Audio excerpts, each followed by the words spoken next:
কিন্তু নেটিজেনরা বলছেন অপু বিশ্বাস আর বুবলির এই লড়াইয়ে মজা পাচ্ছেন নেটিজেনরা।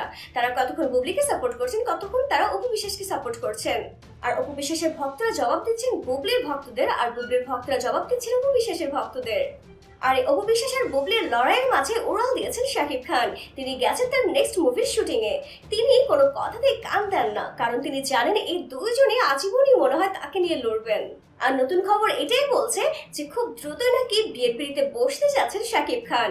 এখন সেটা কি অপু বিশ্বাস আর বুবলি হবে নাকি নতুন কেউ হবে, এমনটাই বলছেন অনেকে।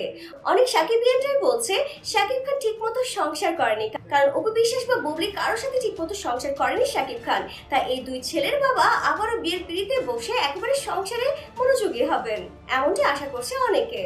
শাকিব খান জানে তার এই দুই প্রাক্তন বউয়ের কথা জবাব না দিয়ে তার নতুন কিছু করা উচিত। আর এই জন্য তুফান মুভির শুটিং এর জন্য রয়েছে শাকিব খান এখন ভারতে।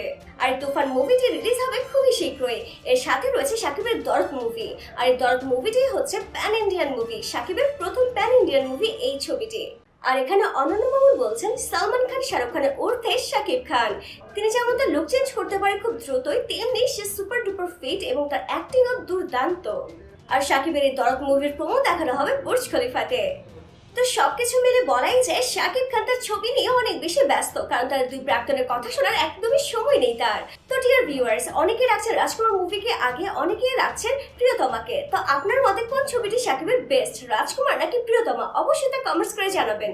আর ভিডিওটি ভালো লেগে থাকলে লাইক, কমেন্টস আর শেয়ার করতে ভুলবেন না।